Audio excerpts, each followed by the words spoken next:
I'm so thrilled to welcome you here tonight to celebrate our 2018 Emerging Writer Fellows. For those of you who don't know, I'm Sarah Batke. I'm the Writing Programs Director here at the Center, and managing the fellowship is one of the great pleasures of my work here. I'd like to start the night off with some heartfelt thank yous to the Jerome Foundation, first and foremost, for their crucial support. Jerome has been with us since we began the program back in 2011 and have helped us grow it every year since.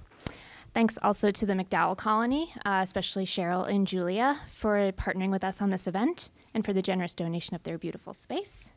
To all the individual donors who make this program possible, and to all of you for being here tonight. Every group of fellows is special to us, but this year we're especially proud of these 9 writers who were selected from 530 applicants, one of our most competitive years yet. They'll also be the first group to be able to make use of our brand new state-of-the-art building in downtown Brooklyn starting this February, including a full year of time and space to write in our brand new writer's studio.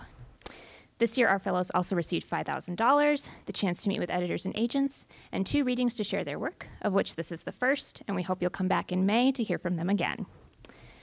When we did our first fellows reading back in 2011, our executive director, Noreen Tomasi, shared a quote from Virginia Woolf's A Room of One's Own to cast light on why this fellowship program is so important to us, and it's become a bit of a tradition to share it again every year since, so I hope you'll indulge me.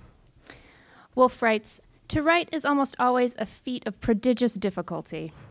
Everything is against the likelihood that the work will come from the writer's mind whole and entire. General material circumstances are against it.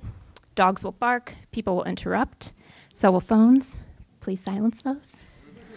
Money must be made, health will break down. Accentuating all these difficulties and making them harder to bear is the world's notorious indifference. It does not ask people to write poems and novels and stories. It does not need them in the way it needs food and shelter, all the sorts of commodities and conveniences of modern life. And so the writer, especially in the creative years of youth, suffers every form of distraction and discouragement, especially in this current administration. If anything comes to be written in spite of this, it is a miracle, and probably no book by a writer at the start of their writing life is born as entire and as uncrippled as it was conceived. While we certainly can't take credit for any miracles, it is our hope that we've offered these 9 writers some peace and encouragement in their time here so far. It's an honor for us to present our 2018 Emerging Writer Fellows to you. They'll each be reading for about 5 minutes in alphabetical order. Then we'll have a wine reception in the back for further celebration. We'll also have anthologies of their work available to buy. So please stick around. Without further ado, please welcome our first reader.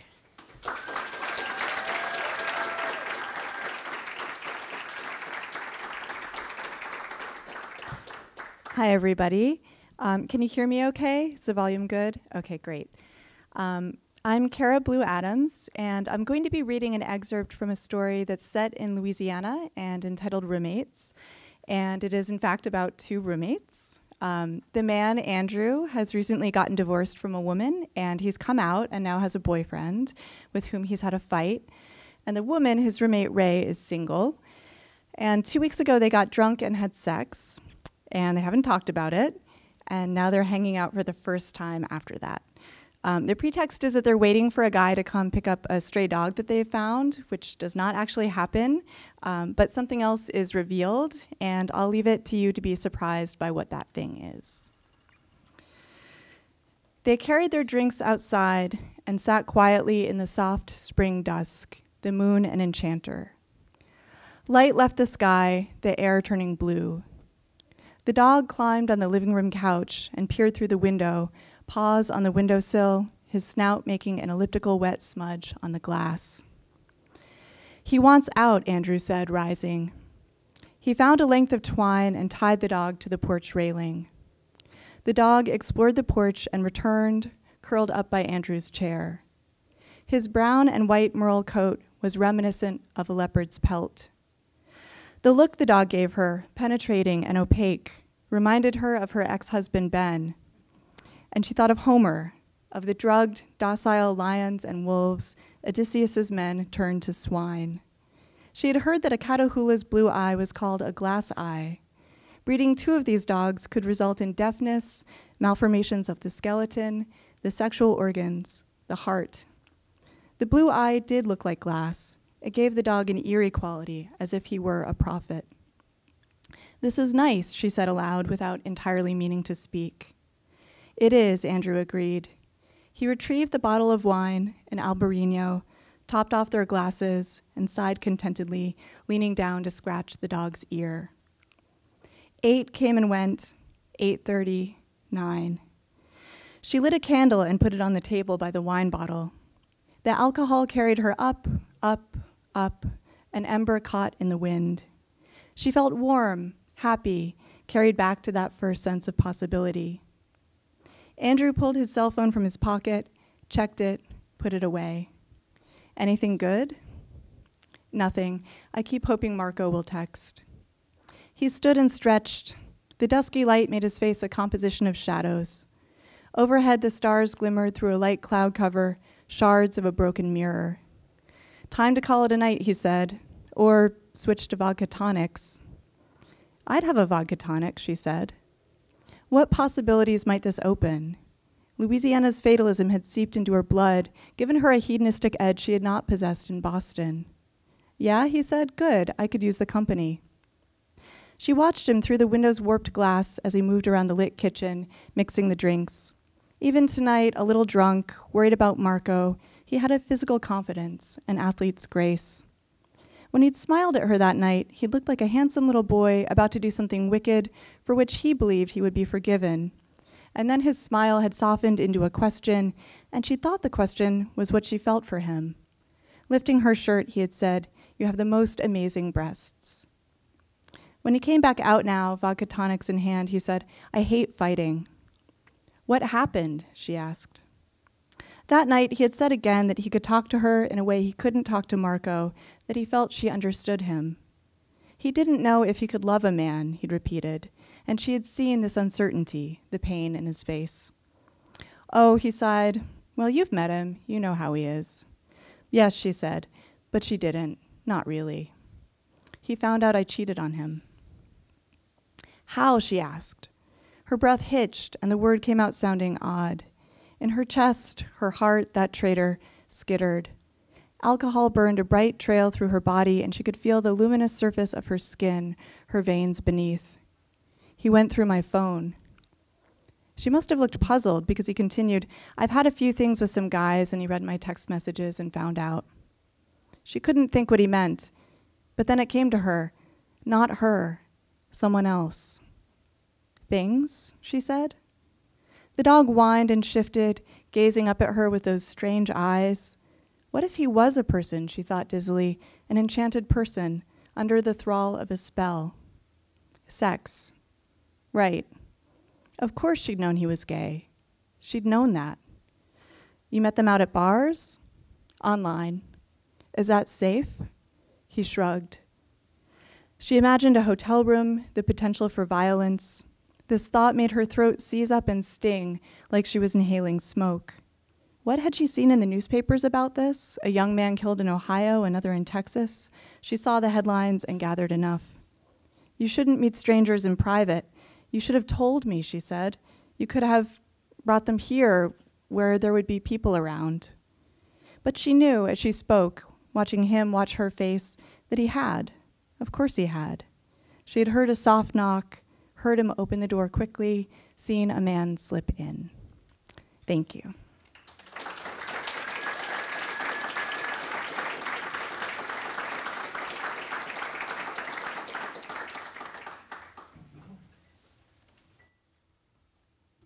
Hi, everyone. I'm getting over a cold, so we all have to endure this. I'm sorry. Today I'm, what's in the anthology is an excerpt from a novel I'm writing, but I'm going to read an excerpt from a short story that's part of my collection, Departure Country, which is set in post-revolution Egypt and its diaspora. This short story is called Naturalization Vacation. I have yet to write a short story that's improved by a 5-minute reading of it, so thank you to the Center of Fiction for ruining this one, and for the fellowship. In terms of setup, this is about an Egyptian immigrant who is gay, closeted to his parents, Ivy League educated, living in New York, originally from Alexandria. And for his 27th birthday, he has finally gone to a leather-themed fisting party that he's really wanted to go to for a long time. And this is the scene directly after that, you perverts.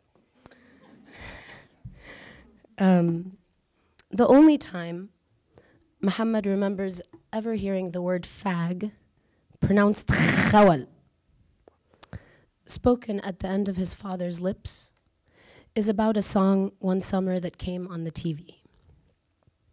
The late great Abdul Halim singing one of the late great Abdul Wahhab's compositions. Summertime, days until Muhammad's 10th birthday. His father and him alone, his mother gone on a visit to her eldest sister who, poor thing, lived alone in big, bustling Cairo. As with every other occasion during which his mother was away for any extended period of time, Muhammad and his father bought everything they craved that she normally didn't allow in the house, had been sitting, binging on it together in front of the wearing fan, the balcony doors flung wide open to let in some little breeze, the TV battling the heat for their attention. The song was Fated Gambina. She passed by us, all 50 minutes of it. Chock full in instrumentation and dramatic orchestral ostentation of late career Abdul Wahhab pomposity. The story song is sung by one of two good friends, both in love with the same woman, who passes by them one casually violin-filled day. The singer finds out at the very, very end of the very, very, very long song that the smile he thought intended for his friend had been all along, of course, for him. Muhammad is about to ask his father if he can change the channel when the elder man speaks. Ow!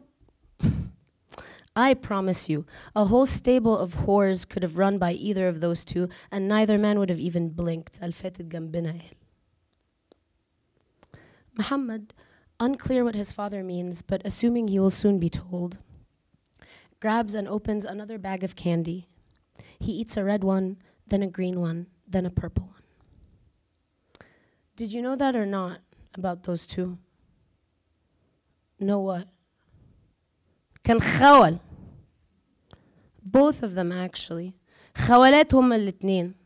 Known about them both, courting each other for years before God showed his mercy and gave the one bilharisya and the other a heart attack. More than the threat of divinely ordained killing, it was the word courting that stuck itself aurally in the flypaper of Muhammad's memory.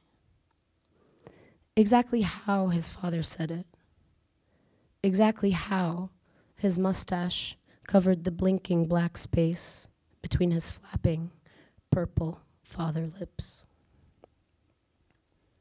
Muhammad listened as his dad, around a mouthful of roasted salted watermelon seeds, continued to chuckle and spit out the shells with a loud as Abdul Halim the heartthrob, Abdul Halim the film star, Abdul Halim Egypt's own brown nightingale, Abdul Halim public funeral attended by millions blocking the streets, sang through crashing cymbals of the woman who turned out finally to love him, of the found out secret that had gladdened his heart.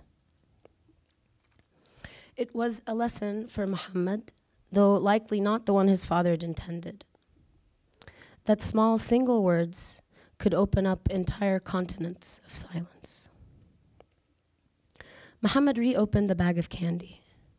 As the music continued to declare itself to the still air of their living room, Muhammad ate a purple one, then a red one, then a red one, then a green one, then a purple one, then a red one, then a purple one, then a green one, then a green one, then a green one, then simultaneously all 7 of the orange ones, which were the flavor he didn't like.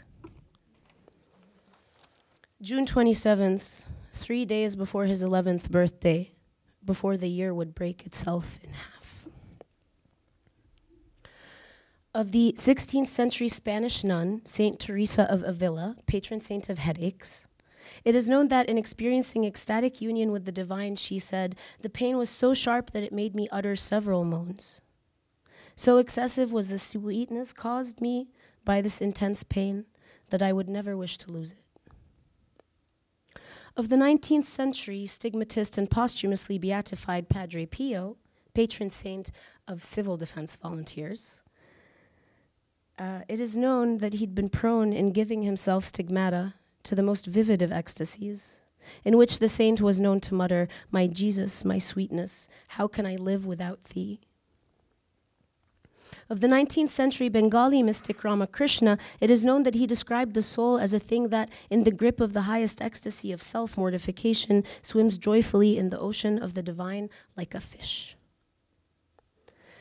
Of the 20th century American cultural anthropologist Gail Rubin, it is known that she spent time in the catacombs of San Francisco, known for the extremity of the sex acts performed there. Of the musical playlists of the catacombs, she had this to say: "Imagine a man in front of a sling, gently rocking another man whose life he holds on his arm. The top is pulling the bottom down on his hand by using the chain that connects the bottom's nipple rings. Imagine the man who is lying in that sling. His poppers hit and his resistance dissolves. Lines such as these flit through their minds and evoke their awareness of one another. And now I'm going to take you to heaven. Feel the need in me." Of the 21st century Egyptian emigrant and khawal, Muhammad Samir Samir Ramadan, it is known that the first time he was ever fisted, he saw God and further saw that he was good. Thank you.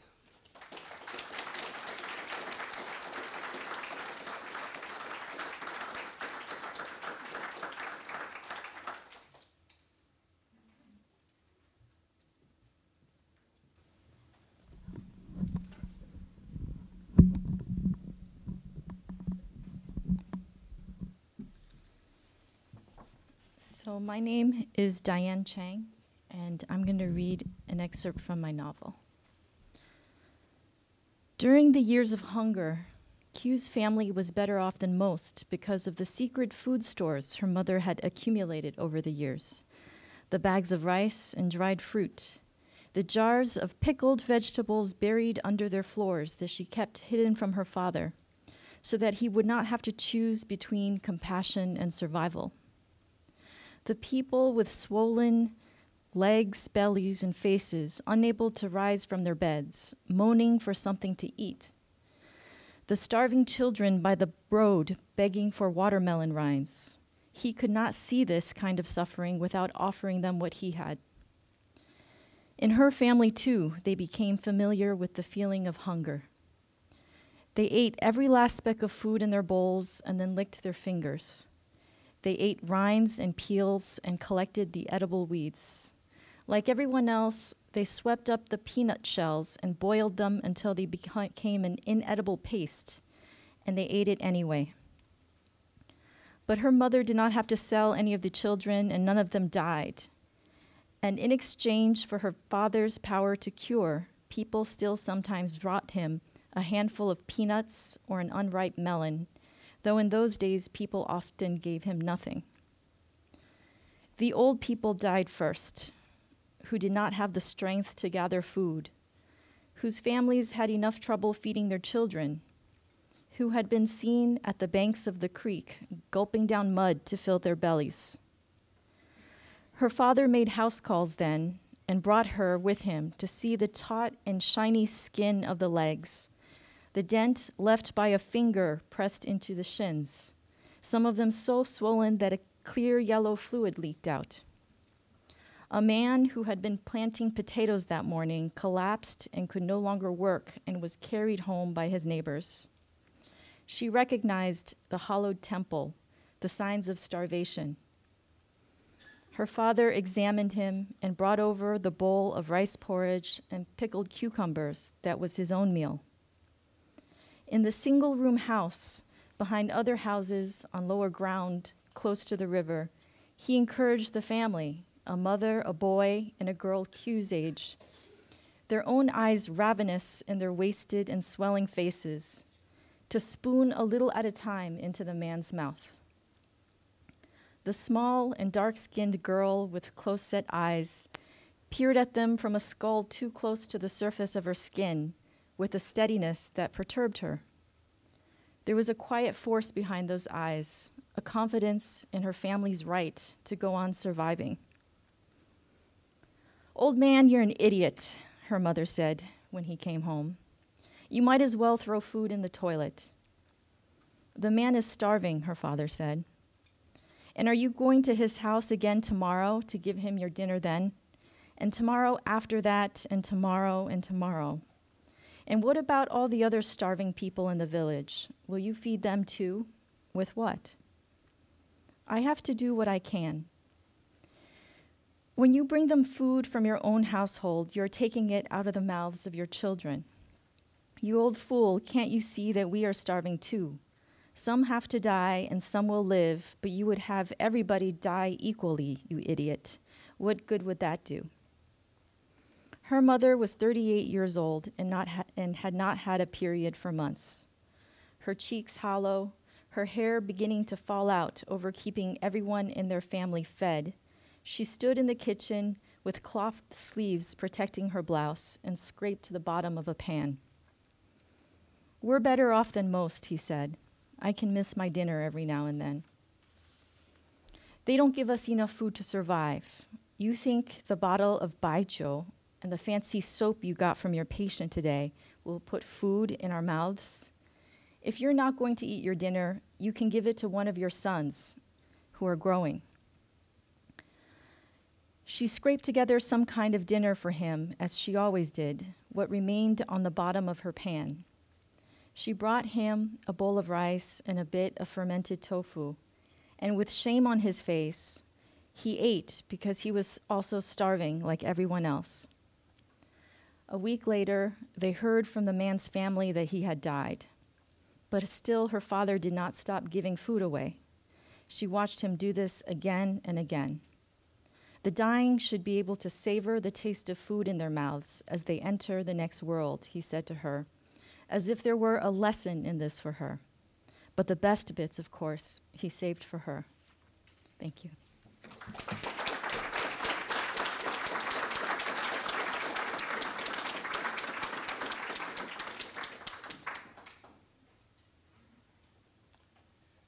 Good evening, everyone. I'm Sadiq. It's so cool to hear my fellow fellows. Like, we just get together once a month and just drink and eat. So finally hear you read. But all right, this is the first 3 pages of a short story that I wrote called The Rent Manual. Days left 10. Money you got 0, money you need 350. The slip is gonna come in the mail like it do every month with the Lysol and the Save the Children envelope looking regular as hell. It's gonna have your name, Michelle A. Sutton, on it, and it's gonna say balance, and it's gonna say when the balance due, first of the month. They hiked your rent up $100. They said they was gonna do it and they didn't lie. Read the slip to yourself, scream shit, then stub your toe on the kitchen table. The old man in 14C gonna hit the wall back. The Banneker homes on 131st and Fred Doug ain't pretty, but it's home. Until now, it's been the same since you moved here when you was pregnant with your son, Fortune. One long gray-ass building, 25 floors, 300-something apartments, 4 elevators that got minds of their own, laundry full of machines that don't wash clothes right, bingo room that the old folks hog up, and a trash chute that smell like rotten milk. Little bit of everybody here. Young people with GEDs, old people with arthritis, folks with child support payments, uncles in jail, aunties on crack, cousins in the blood, sisters hoeing. That's what everybody want to concentrate on, the shit that be happening only 1% of the time. Like that boy that got molested and thrown off the roof. Niggas still talk about that like it happened 5 times a week. Don't nobody want to talk about the cookouts with beer and wings and aluminum flying off the grill and you be smelling it and thinking, can I get a plate? The summertime when the souped up Honda Civics bumping Lil Wayne be vrooming through the back parking lot leaving tire marks. The dudes who be shirtless on small bikes trying to get Malik or some other snot nose to run to the store. How you take a folding chair outside and cornrow people's hair from sun up to sundown for $25 a pop and make a killing. Don't nobody want to discuss that. You didn't come up here for no shoot-ups. You came here to make a good life on your own. You couldn't be 25 living with your mother and sisters in the Weldon Johnson houses. Plus Swan, Fortune's father's here. You gonna go over there and live by yourself, your ma said? That's what I said, Ma, didn't I? Chased after a man that don't want to do nothing with no baby? How you gonna make rent? I'm gonna get a job like responsible people. I heard that before. Remember them last words as you study that slip again. Don't try to hold the tears in because you can't. Go in the bathroom, rub the snot out your eye. Fortune gonna barge in as soon as you try to close the door. How you doing, mommy? Fine, baby. You don't look fine. How you know? You a doctor? I know something that make you happy. What? He gonna flap his wings going air, air like Amelia Earhart. God bless that child.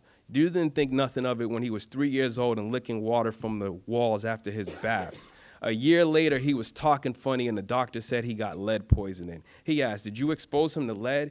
He said it like you was a trashy mother and you blacked out. And when you came to, there was 3 security guards with their hands on your titties restraining you. Catch Fortune flying in your purse and smack his hand. A $10 bill you ain't know you had is gonna drop out. It's a start. His backpack's open and there's a box that's gonna spill out too. What the hell is this? Candies the school want us to sell? What they need money for? I gave them money for uniforms last Tuesday. I don't know. Can't stand that school. Always want money and it's always the special class they want it from. Mommy, am I gonna sell it soon? They don't want you to sell it, baby. They want me to. Last month, instead of putting money on the side, you bought this pair of Gold Eagle bookends that you seen at Brookstone. Now, did you need that? Do you even got books in the house? Or was it just something nobody got in their apartment, especially not Shima? It ran you $400 and you said, that's it. After that, I'm putting part of my next check away.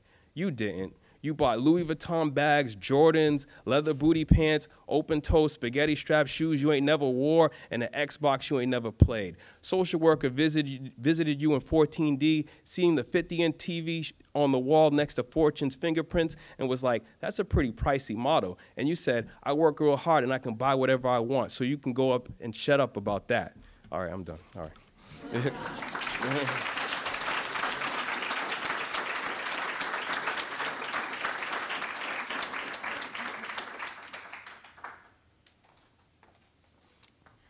Good evening, everybody. My name is Kim Coleman-Foote. I'm very happy to be here. I'm very excited about this opportunity. Thank you so much, Center for Fiction and Jerome Foundation.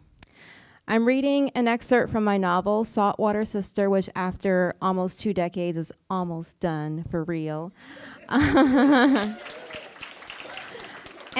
I'm reading from chapter 1. The novel is set in 18th century and present-day West Africa, Ghana. Okay, here we go. West Africa, 1744. In her 3rd year of trading in gold, ivory, and people, she realized she was like a dead woman walking, that she'd been dying, in fact, since the day she killed her sister.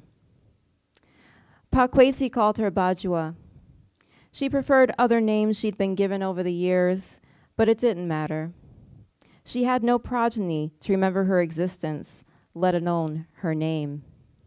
The abortions had assured that. And her family had thrown her away long ago. Marching alone against the wind, severed from kin, that was the main thing she shared with the people in her charge, the sour-faced men, women, and children Pakwesi sold to the foreigners at the ocean.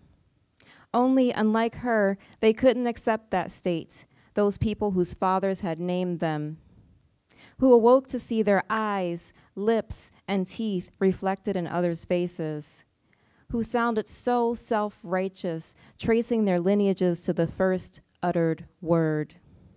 Just once, she would have liked to shock them by calling them what they had become, Donko, the captured ones, the ones sold alongside yams and goats and salt at the markets. She would have loved to see their indignation. For that reason, she could be indifferent to the burn of their stares as she helped shackle them for Pakwesi. They would grumble how Pakwesi and his crew had no qualms about treating ordinary people, farmers, traders, weavers, healers, as though they were animals. But she ignored that too. It made her want to laugh, considering that few of them ever identified as ordinary. They declared themselves royals. The fish-tooth girl in that last group, who made Bajo realize she was dead, was of no exception. None of their backstories mattered to Pakwesi, whose business was to buy, transport, and sell them. And he charged her with her own pretense, to act like a priestess and coax them into accepting their future. It didn't take much to convince them. Long ago, Bajo apprenticed with a midwife and healer. By the time she would start her priestess performance for the captured people, they would have known how the formula she prepared soothed their ailments. The ritual she devised would happen at dusk in the rainforest.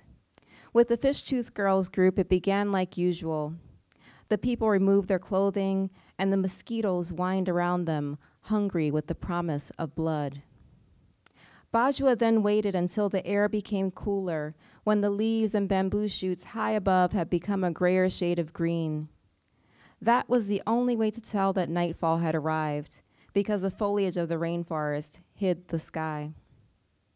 Everywhere the gaze landed, there was only more green and brown, twisted vines, leaves as small as a baby's foot and big as a man. As Pakwesi's guards moved down the line, shaving away the people's hair, Bajo lit a pipe and blew puffs of tobacco smoke at them. Pakwesi summoned his right-hand man, Tete, to hand her the hen they bought. The man stretched out his arms to her. His gaze was flat as he let the hen go, and she knew he intentionally let it fall short. It ran in circles, squawking and flapping its wings, sending brown feathers into the air. The now bald people erupted into laughter as Bajwa scrambled to catch it. When she'd finally retrieved the bird, sweating and gasping for breath, she caught the look of mirth that passed between Tete and Pakwesi. Spitting out feather down only caused the bald people to laugh more. Squeezing the bird to her chest, she paced amongst them, muttering the words she normally chanted: "Forget your mother, forget your father, forget your brothers and sisters, forget your name. The Creator has made this your destiny." In a quick move that made them gasp, she slit the hen's throat.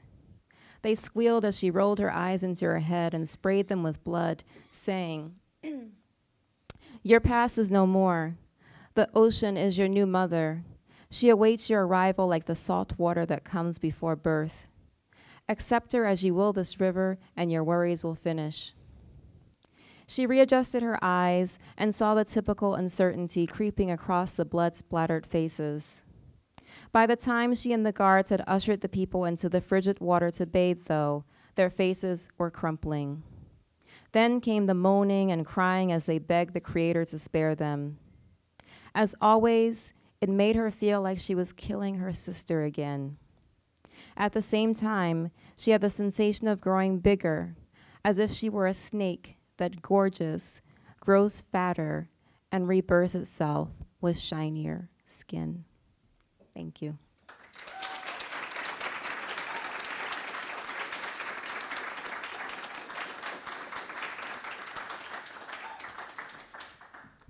Hello, can you hear me? I'm Chantal Johnson. I'm going to be reading an excerpt from my novel. Just want to thank the Center for Fiction, all my fellows, McDowell Colony. It's an honor. In this chapter, or excerpt from a chapter, my main character, Vivian, is about to go on a date.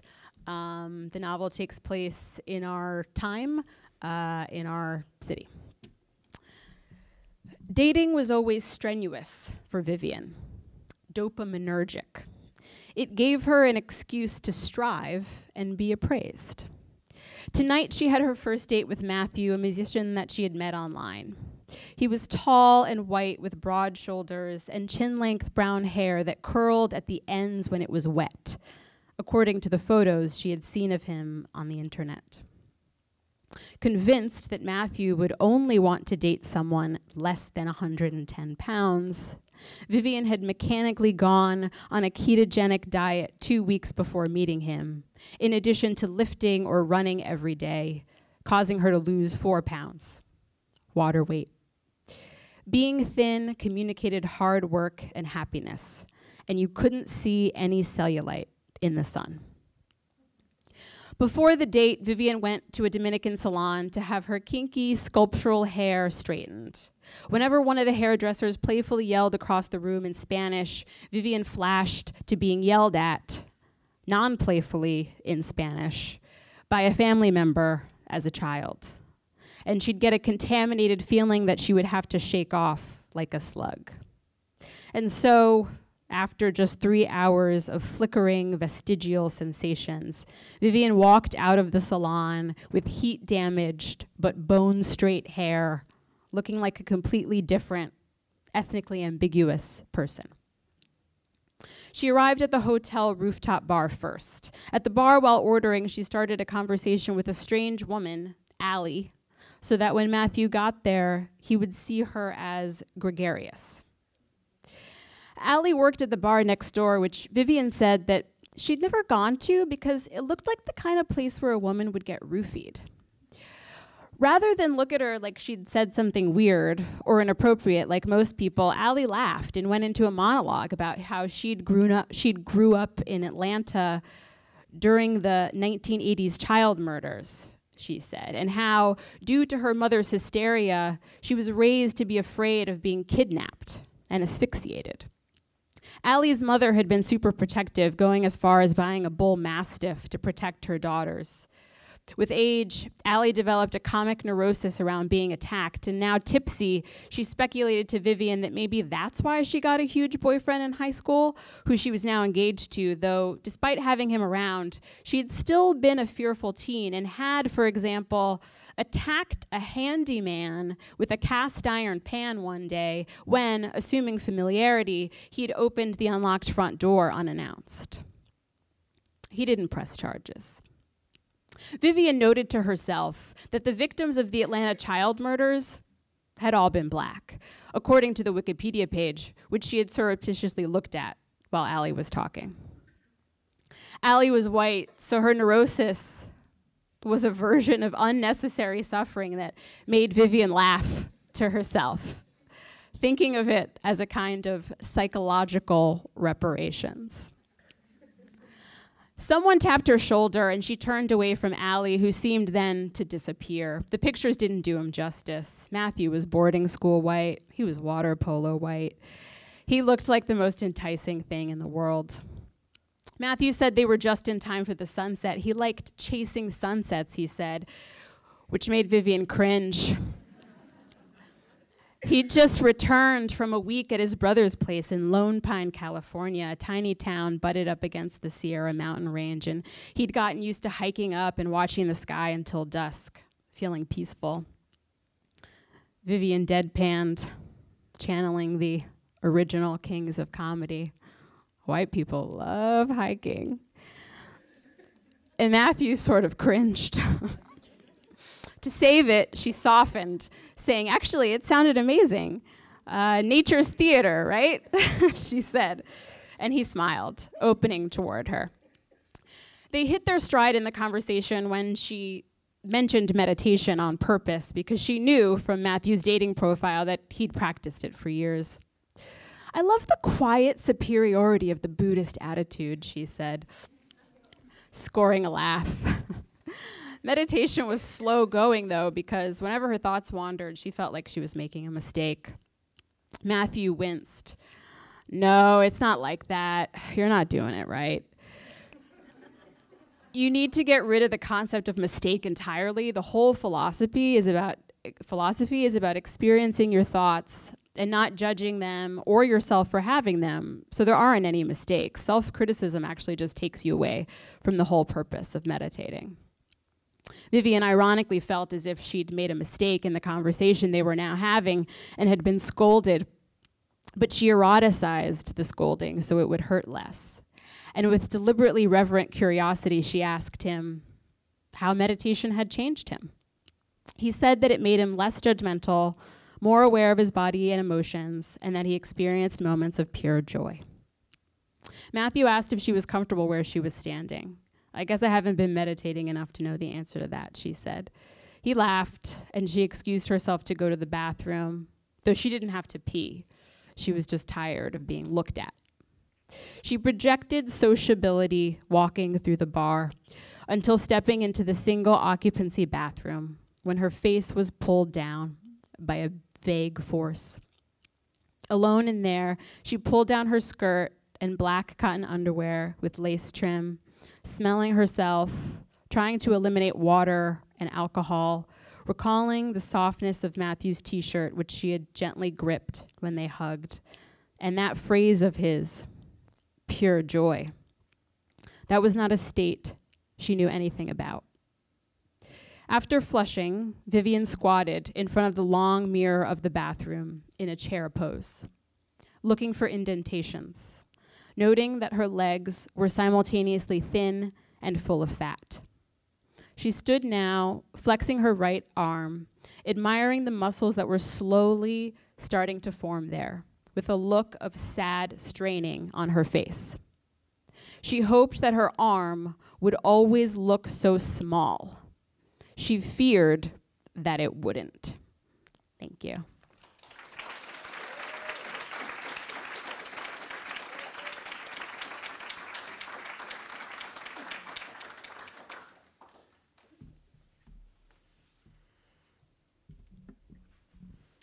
Hi, my name is Jeremy Camps. I'm going to be reading an excerpt from my short story, The Source of Everything. The sun was setting in pure orange. Sporadic silhouettes of birds flew into the blaze like sacrifices into fire. Oluok had been silent for so long that I was startled when he spoke again. Do you ever think, while we're here on this lake, this is where he died? This is his grave. He's buried underwater. The lake got rougher, like it could hear us talking, and we rocked in the boat, water splashing upon us, looking down, trying to see the bottom, but only seeing distorted reflections of each other. Maybe he's not buried. Maybe he was carried away in the currents to the Nile, then up the Nile to the Egypt, and into the Mediterranean, and then to the Red Sea, and the Indian Ocean, and up to the Pacific, and all around the world, and right now Baba is traveling the globe. You read too much. Oluok turned and wiped the lake water, or a tear, from the edge of his eye. He snapped back to look at me. I looked away like I didn't see. We had become accustomed to the water's tumult, and rode with it at the mercy of the lake that held our father. It was between dusk and night when the spotlight hit us. Without hesitation, Oluok turned the boat sharply, and with all our will, we tried to get it to move faster. Should I dump some of the bags? Don't talk. I sat back down. We were speeding for the shore, but the boat behind us was much faster. It would soon overtake us. We managed to stay out of the spotlight, but they followed our wake. What are we doing? I asked a few meters from the shore. Get out and let's tie the boat. I jumped out into a splash, unsure of where my feet would land or how deep the water was in that particular spot. I pulled the boat in from one side while Oluok did from the other. He tossed me the rope. Tie it to that tree. Tie it tight and do it fast. What about the coffee? Leave it. But the school fees. Coffee beans can't pay your school fees if you are in a Ugandan prison. He went behind the boat and detached the motor. The sound of the patrol boat got closer. He noticed I had finished tying the boat, and I just stood, frozen, waiting to be caught. Help me, Oluok seethed. We carried the motor on the land before lofting it in the branches of the tree. The patrol boat arrived just after the branches stopped swinging and swaying. The spotlight lit up the bags of the stolen kahawa. We carefully hid while keeping the situation in sight. They were too lazy to get out of the boat, and I noticed from where I was hidden that the patrol boat already had quite a bit of loot from earlier confiscations. They talked a while and surveyed the big spotlight into the trees, hoping to catch us. The motor shifted and slipped, all its weight onto one lone branch on the verge of snapping. One fired a gun into the bush, and it was followed by an even more frightening sound, laughter, Perhaps they were even drunk. I closed my eyes and prayed. I told myself that I was not afraid of dying, but I wanted it to be for something, not for this. I cursed my brother. I believed in God. I pleaded I would do whatever I had to do to live. The patrolmen retreated to the water, but then circled around in front of our boat for nearly an hour before finally leaving us. I crept out back toward the boat, and Oluok did the same. We took the motor out of the branches and hitched it back to the rear. I was so relieved, happy, and exhausted that now I was the one who could not stop talking. The more I spoke, the bullet seemed to have been closer and closer to me. 5 years later, when I tell it, I may claim to have even been shot. When I stopped for a breath, I noticed Oluok was sitting out of the water's reach on a patch of sand. I sat next to him. Evans, now you will know the rest of the plan. He mapped out instructions on getting to Homa Bay. He told me to stay close to the shore the entire time. He told me where to go in Homa Bay and the name of a man who would buy the kahawa. He made me repeat the name several times to prove that I could remember it. He instructed me to sell the boat and then go home. And you? I'm not going any further with you. I'm going into Uganda. My journey has just begun. Why? You were right about Uncle and Mama and the severe punishment that awaits us. You will tell them that we took the boat out to fish. Tell them some Ugandan soldiers found us, took the boat, and killed me. Tell them you were able to get back, you were able to get away, but I did not. I antagonized them and refused to back down. I was my typical aggressive self, and it finally came back to get me in the end. You hid and watched as they threw my body in the lake and rode off in Uncle's boat. Tell them I floated for a while, then either sank or simply disappeared. You flagged down a fishing boat the next day going to Homa Bay. From there, you walked to Mbita and begged for a ride across to Rusenga. Tell them you are weak with hunger and fever, and then cry. But you will have to cry for real, as if I have died. Don't even try if you can't do it for real. Would you cry if I died? He smirked and didn't wait for an answer. This way you will not be punished. Do not sell the kahawa for any less than what I told you. If they give you trouble, remind them that I'm your brother and I'm coming by the next day to make sure the deal was completed properly. They know me and they fear me. They say, that one has no father. A fatherless son has nothing to lose. This is your way out. This is your way to do what you can do in life. He nodded definitively. It was time to go. I felt like I was choking. He had taken me as far as any brother could take the other. I got in the boat and started the motor. He untied the rope and tossed it back at me, landing at my feet, his own ankles deep in the water. Stay close to the shore, he called. Will you ever come back? Will you? He waved and smiled. I prayed he did not see my tears. I did not want to turn away from him, but it was worse to show him any grief. I looked toward the oblivion of the lake and felt the weight of his presence standing there behind me, watching. I have never lost that feeling of him perched on my shoulder. I never felt so loved. I never felt so alone. I looked back one last time. It was now dark and the stars surrounded him like he'd found diamonds. As soon as I left his sight, as soon as his skin became one with the night, my head dropped, my stomach heaved, and I wept with a passion that frightened me. Thank you.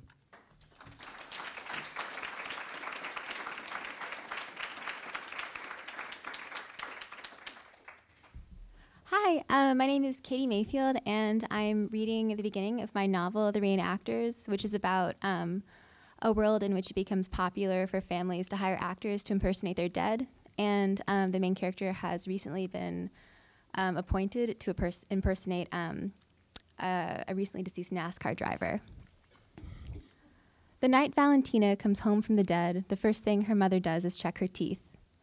Her entire family is inside the house, waiting for her. Sisters and girl cousins crowded behind the bay window, so close the steam of their breath melts the frost outside. There are no signs of death, no shrouds, no black, only smiling teenage girls with glitter in their hair, old women with soft arms and hair twined in rhinestone clips, babies in ruffling lace. Christmas lights dapple the new snow. Her cousins stare as her mother's fingers push between her molars and cheek, and Valentina realizes she's clenching her teeth. She relaxes her jaw. Deep inside the interior heart of the house, music. Women press their palms to the glass and mouth her name, longing. She can't hear them. The windows are double-paned against tropical storms. Valentina is drooling around her mother's hand.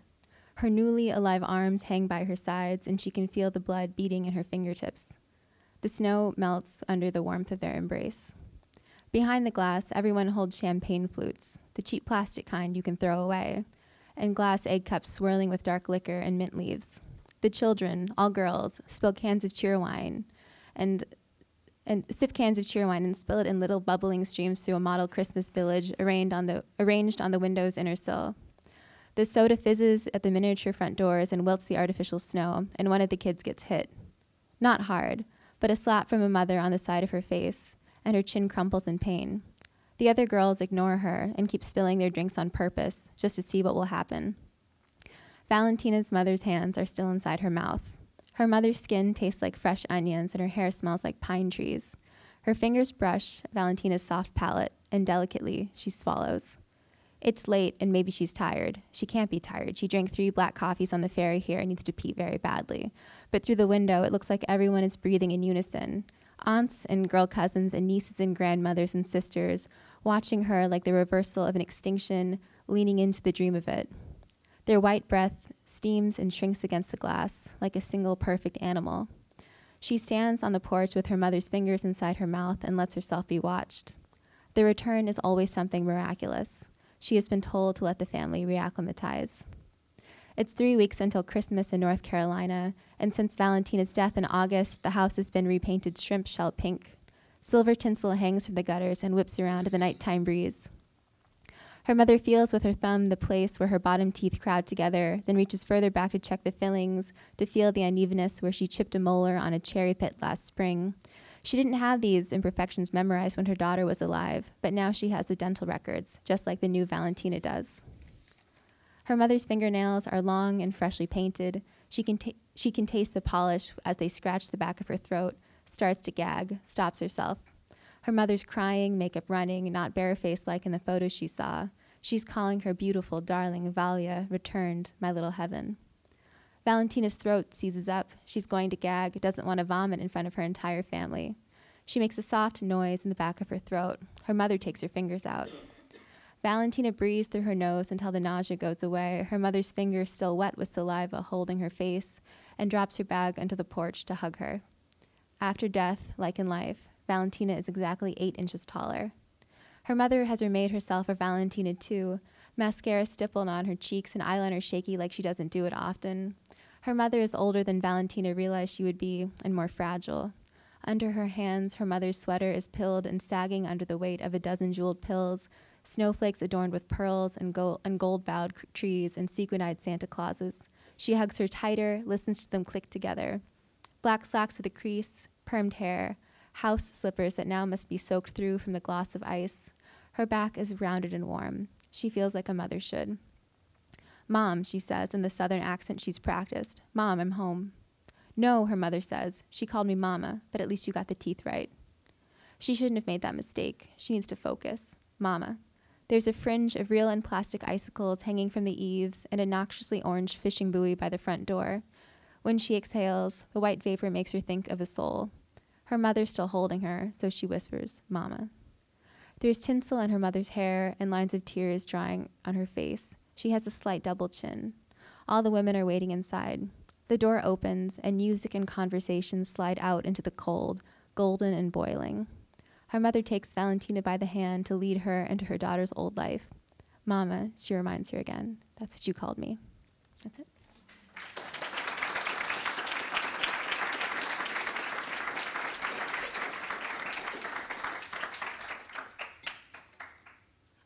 Hi, thank you guys for coming.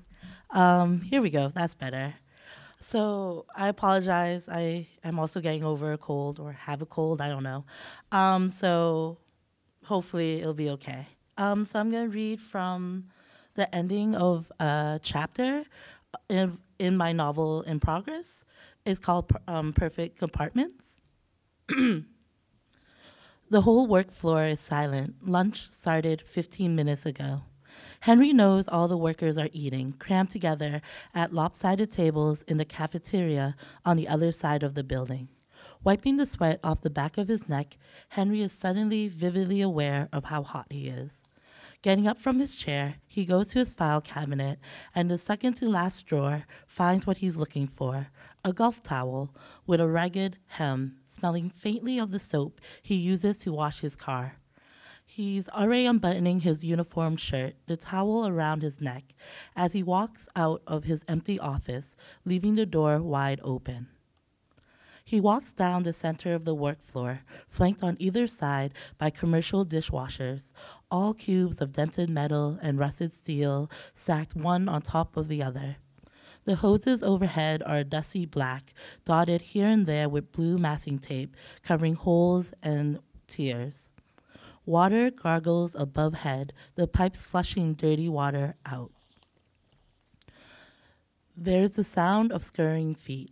Henry thinks of mice and rats, how they never bother to put out traps or sprinkle poison outside the dumpster unless the health department was scheduled to visit.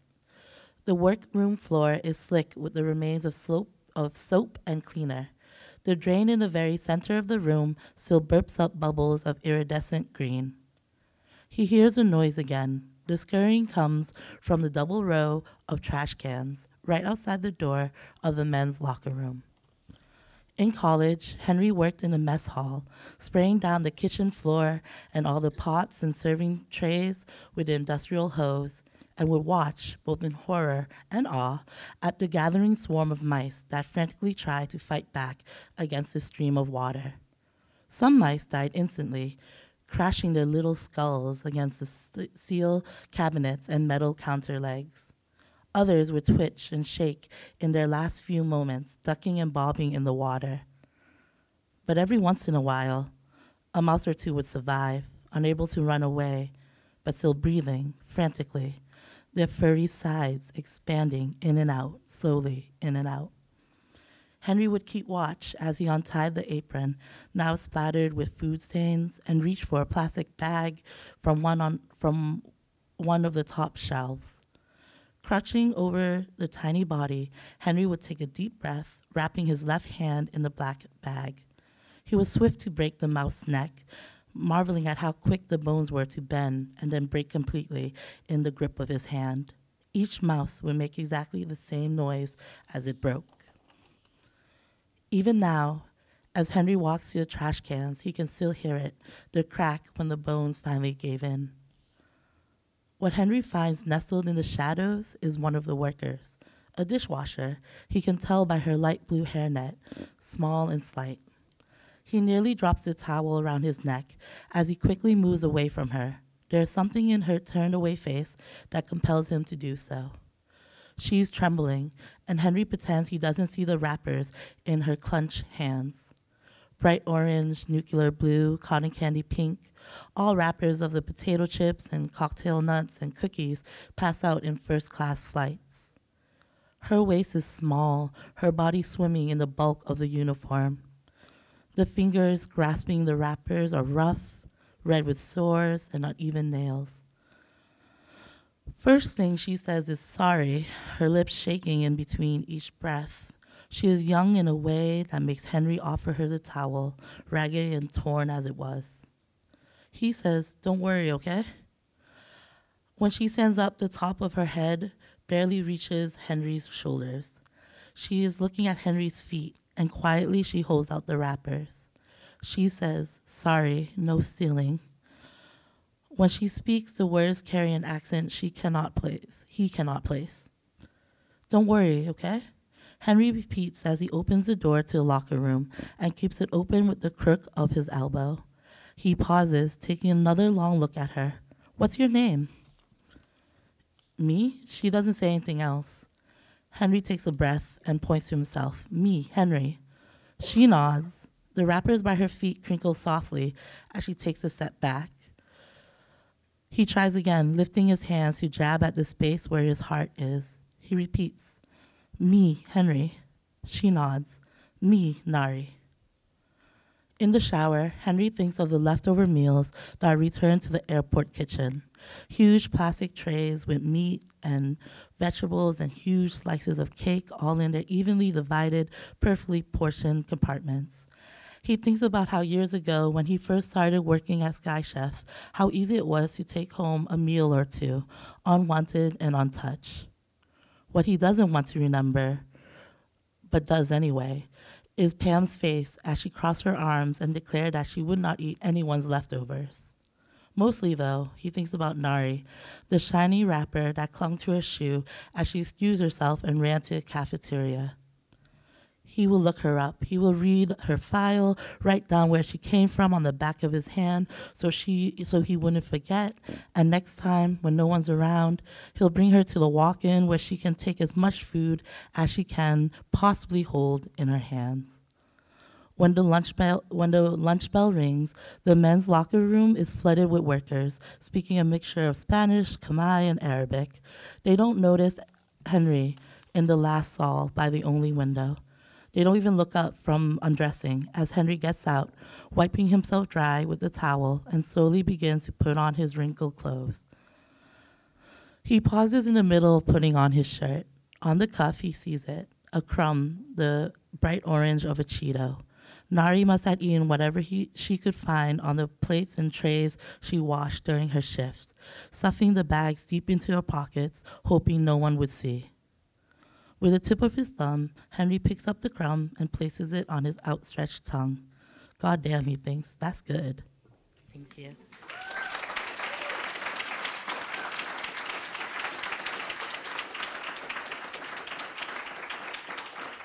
Thanks, guys. Can we just give a hand for all those amazing readings together?